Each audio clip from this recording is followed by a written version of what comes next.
to another one, which is overeating. When you are now addicted to eating too much food, you just everything. You know, some persons, if they are angry, they go to food. Yes. Some persons, if they are sad, they go to food. Some, if they are happy, they go to food. You know, and this habit of eating and overeating, I have read that it is a problem, it is a sickness. Okay. So, what are the signs and symptoms? Because some persons don't even know. Okay, you know, we have, when you say, okay, when someone been actually, you know, craving for food, yes, all the time. All the time. You know, every minute, every yes, time. Of course. Food. It could actually be medical condition. Okay. In some cases, that people that have diabetes, you know, okay. if someone is diabetic, okay. you know, do you know what? That food is not getting to the cells. Immediately that person eat food, he just retain the blood like that. So that person want to eat because cell actually requesting for food. But that food is not getting there because of the lack of insulin in that person's system. So that person eat more and more and more and more and more. And even though as that person eats, you will not see it in that person's system. So it's not probably that person actually being and a kind of addiction to that food. They're two different things. Not that, oh, I just want to eat. I'm actually used to eating. People that work, fine, that person will eat. Because the level of work you do, determine the amount of food you will eat. Okay. So if someone is sitting down and be eating and eating and eating and eating, that person will not eating bulky food. It's just probably just junks, buy refined food and be taking them. But if you see someone that eats very well, this person is actually overactive, well active, he eats very well. But in the case of people that eat every second, there's medical problem there. Maybe that person is diabetic and something is wrong with that person. So he eat and over. It's one of the symptoms of diabetes that people eat. They actually thirsty, they want to drink water, they are sweating and everything. But you see that person not adding to his or her weight, is still go down. Say, I've been eat everything. But why am I still look like this? So this actually what happened. Not that probably that person just... Okay, what about those who do not have conditions? There are some persons... I was reading a magazine where somebody took her anger to food, took all her emotions to food, and at the end of the day, she came down with sick ailments and the other, and she had to go for counseling and for therapy. Yes, of course. And Fatima, you should notice this. You know, there's some, like I mentioned of addictive before. There's something that we do that trigger our appetites to eat more. Like someone that is on drugs now, we eat more. Like some of psychiatric drugs, that person will eat more. Not that some people that take drugs like heroin, the people that take weed. Psychotic drugs. Do you understand? These are the things that actually trigger the appetite to eat more. So we eat and eat and eat and eat and eat, but it's actually lays down to maybe that person have phobia to confront people, to talk in the society, and then because of peer group, and he actually meet his peer or peer. Do you know what? I used to have phobia to talk to people. What will I do? They introduce that person to, you can take alcohol, you can take weed, you can take those hard drugs, and that person started taking them. The more that person take them, the more there's room for that person to eat more. So you will not see any person that well educated and then well informed that we are doing now, that your food should be in a balance with your activity level. So what you eat what you do determine what you eat. So when you eat in relation to your activity level, that person will not have problem. Just like the input is equal to output. So these are the things that everybody in the society, in the country must know about. So at what point does food become poison? Yes. To the human system? You just said it now, overeating. And then when we eat, food with different additives, so it's become problem to our system too. Now, you see now, we must know the content of the food. So we can't talk of addiction. Mr. Gbenga, is it everybody that will know content of food? You expect me to go to a restaurant or cook at home and then I carry scale as that to measure? No, man. It sounds funny. Initially you mentioned addiction, and then I was trying to take you back there. Yes. We must talk about addictive before we can talk about addiction. So because there's something, before anybody can actually show interest in a particular food, there's something that is that actually, like that make that person, that draw the attention of that person to that food. I like this food because of this. Oh, someone go to one buka or restaurant to buy food there. That person knows how to cook very well. That's something that actually attract that person. And that thing is just poison to your system. Do you understand now? Someone say, okay, if I don't see oil dancing on top of my soup like this, I will not eat it. Can you see that? That's what actually, bring that person attention to that kind of food. And that person continue eating like that. So you can't do that unless if you buy food outside, you check the nutritional claim of that food and read it. What are the things that this thing contains? Is it good for me? Go to UBTH. I want to tell you today, like, about 75% of, disease condition or all the people that come to UBTH, if you look at them very well, trace them, what they consume, what they eat, actually contributed to what they are carrying up and down. So we must know that what will I eat? How will I eat it? When will I eat it? Some people can see that now. You actually ate one food around 8 a.m. in the morning. By 9, that person wants to eat another food. By 10, he wants to eat another food. By 12, he wants to eat another food. That person can eat about 10 or even though about 9 to 10 times. It's hourly. Every day. If you calculate, if you actually calculate all the calories that person, from morning to that, you can actually calculate almost 6,000 kilocalories. For what? And it doesn't do anything. He just sitting down there. It does not go to farm, does not go to shop, but just stay in the house and be looking at television. Sedentary life. He doesn't do anything. So these are the things that actually cause a lot of problems. And we know that hypertension, diabetes, heart problem, they all actually goes down to overweight. So if you are, in a very high size, you should be expecting that, okay, you might be vulnerable to those disease conditions we have just mentioned that. Okay, so this issue of overeating, how can one control it? Yes, it's very simple to control. Because you're a dietitian, how will it not be simple? No, ma. What I'm saying, it will be simple. Yes, I say it's very simple to control. Why? Okay, if I don't see food bulky in my plate, I will not eat it because I know that it won't be enough for me. So instead of doing that, what did I do? This is the kind of work I'm doing. Get your carbohydrate, the food that gives energy. Get then the quantity of work you do. And make the whole plate full of fiber. What are the fiber? Full of cabbage, full of cucumber, full of garden.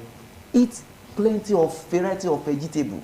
Join with it. So that one will fill your system. Instead of now sit down and take, a large bowl of pepper. And then you sit down, you take plenty meat. You don't need that. So eat. Let someone tell you that this amount of carbohydrate you can eat in a day because of your, nature of work you do, because of your gender, because of your age. Eat this way. So if you enter, you want to eat bread, this is the size of bread. Anytime you want to eat amala, this size of amala. Anytime you want to eat, eba, this size of eba. Anytime you want to eat pandayam, this size of pandayam. Anytime you want to eat rice, this size of rice. So you get that. It can help you. That way we reduce how many times you visit hospital. You go to hospital because nothing, you have headache today. That headache could be as a result of probably you have different things in your system, and probably you need to detoxify. You cannot do that because all those ammonia bad things have already piled up in your system because of the way you used to eat. So do you understand now? You need to detoxify. You don't even know. Then this time around, you need more fluid to take. But you don't do that. You just sit down about the morning, afternoon, evening. Unfortunately, the kind of food we have in our country is carbohydrate based. If you want to eat breakfast, how many homes can actually afford, say, a cup of tea, slices of bread, a little bit of egg, a little bit of that, a little bit of that? That is luxury, particularly in today's Nigeria. There's just a few homes that can afford that, just few, and it's not even complete. If you can get a cup of tea, get some slices of bread, get some spread, that one don't do you. You have spread on your bread. What are you looking for? Egg for that kind of a thing. But in most homes, majority of homes, it's about in the morning. or maybe max you eat rice and something in the morning. Then in the afternoon you are still doing carbohydrates. In the evening or night you are still doing carbohydrates. If you are not doing, if you do eba, maybe you not do semovita or pounded yam or any other swallow. You know what I'm talking about. Yes. You know, it's like that. So how do we? It's like asking an average Nigerian woman, when you go to the market, make sure you buy cabbage and this, where the time when you want to do that, when you have not finished buying a rubber or gari. So how do we manage our lives putting today's happening into consideration? The reality of the ground. As a dietitian, treat us with the reality of the ground. Do you know what I used to tell my patients sometimes like? No. Okay, if I say you should not take swallow in the morning, not that I forbid you not to take swallow at all. Yes. But you know what I like Edo people? Some of them, they have all these fruit trees at their backyard. You can see some of them have plantain tree at the backyard. They have in their compound there. You have plantain there. You can boil plantain in the morning and take it along with your vegetable in the morning. Okay. Just now. Not only that. Probably yam is something that some of them can actually go to farm and get farm. They can boil yam in the morning and eat along with vegetable. The reason why we forbid sometimes some people with yam and fried egg, because we don't want them to load the calorie also. Calories, instead of taking yam with egg, fried egg, or any fried things you have, you can take it along with vegetable.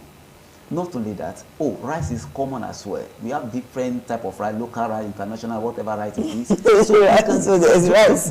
There's rice is rice. You get local rice, cook your rice. Instead of that, take it along with vegetable too. Because anytime you eat rice, and then some people can even eat rice with black soup or they add a bono joint and begin to eat it. So a lot of things people can eat. But instead of doing that, take your rice and take your vegetable also. You have cabbage around. If at all the meat you can't afford meat, you can afford one egg. Go ahead with egg. Your vegetable give you all the vitamins you need for your vegetable. You can provide that for you. That's why I say we must take vegetable. Okay. Variety of vegetable. Eat it along with your food. I'm a farmer. I must take swallow in the morning. Don't take swallow with fatty soup. Take it along with your vegetable. Make your vegetable and okra together instead of taking ogbono every day. Instead of taking melon every day. Or you want to eat your melon, fine. Take your melon along with vegetable. You cook them together. Little melon and then plenty of vegetable there. So vegetable is just the key now? Yes, to make it like you get all the nutrients you need to get from that vegetable. And don't overcook that vegetable. Let it just be just little minutes. After you might prepare your stew, add vegetable to it for just little few minutes and then it's done. Eat your food. I want bread. Someone can even dash you bread. You can go, buy bread for me. Someone buy bread for you. Instead of sit down and finish the whole, slices of bread, the whole loaf. You just say that let me finish everything. No. Bread can still stay for 2-3 days. Divide them. Add them with vegetable too. Vegetable make you full. So when you are doing that, you eat more of that vegetable. Eat just energy provided, in your meal, and then you're fine. You don't go anywhere. You don't visit the hospital. You don't have a headache. You don't have, my body is aching me today. All those people that you eat, if they, let me even tell you this. Please. If you take fatty food, fatty food take longer time to digest than you eat some food that are low in fat. Just now. So, like for example, now you take vegetable does not actually have, anything to do with, digestion or anything. Sometimes you take vegetable, you go to the toilet and pull it out like that too. In some cases.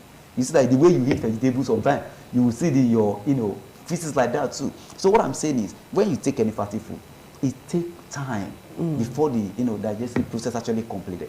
So rather than, you take your normal carbohydrate and you don't take it along with fatty food, all this, plenty oil, you fry it, and some things like that. So take your white rice, take it with boiled beans, and then if you have vegetable around, do it with it. You are fine. Your vegetable is the key. Instead of saying that, I want to drink tea. Instead of saying that I want to take milk. I don't have money to buy milk. I don't have money to buy tea. But if that opportunity comes, why not? You can go ahead and take it.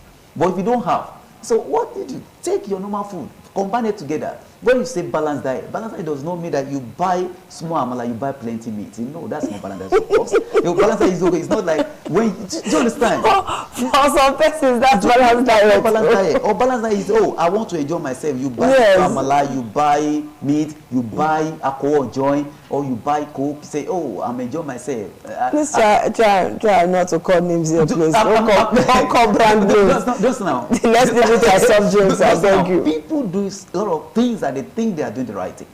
It's wrong. That's very wrong. So, like, people, group like poor people these days, they eat what they have. They stay healthy. I want to tell you, they stay very healthy. If you compare people that say they have money, they are eating, they sick, the time they stayed in the hospital is very, very longer than someone that just have money, that eat very well, eat very fine. They take the computer immediately, they are fine. They return back home. So these are the things. It's just little food they eat. Sometimes someone that does not have money might not actually have money to eat maybe 3 complete meals in a day. Just eat twice. But they have to, plan it. If I eat in the morning, I don't have money to buy food in the afternoon. If I have money to buy food in the afternoon, I take it in the afternoon. I'm just talking like you don't have money. Yes. Not that it's good to eat twice a day. You have to eat 3 times a day because you work 2 hours, 24 hours. Okay, eating 3 times a day. What's the best time to have breakfast, lunch, and dinner as we wrap up now? In the morning, at least you must take your, breakfast between 7 and 8 a.m. Okay. I'll tell you why. And then your lunch must be between 12 and 1 p.m. Okay. And then your dinner 6 to 7 p.m. Some people say 6 to 7 p.m. is too late because the day I said that 6 to 7 p.m. Some people now, maybe our audience now, they will like, no, that one's too late for me. I have to eat my dinner around 5 p.m. You know why? I just said something about feeding interval. Yes. You must allow the food that you ate in the morning to completely digest it before you take another food. And some of them take up to 5 hours before they've done that. Just even more than that. So when you eat between that 7 and 8 a.m. in the morning, as you have another 5 hours, take another food. The same way in the evening. That's why I say 5 to 6 hours. It may be like, I said you eat between 7 and 8 a.m. And I said you eat between 12 and 1. And then 6 and 7. So by night you wait. Allow that food to dawn in your system. Digest very well in your system. Then by 9, go to bed. Start thinking of the old day and everything. And then by 9:30, 10, you're gone. Okay. So if we start to practice this now, life will be better for all of us. I'm telling you, you will wake up sound and healthy if you try that. Okay. All right, Mr. Gbenga. I think time is almost up. Okay, I know you want to continue with this conversation, so give us a call on 080-2711-5158, 080-2711-5158. So give us a call on that number to continue with this conversation. This is where I say thank you for finding time to be with us today, to come and educate us more on the need for us to be careful how we eat, what we eat, and of course, at the time we take this food in. We'll see you again next week. Bye-bye.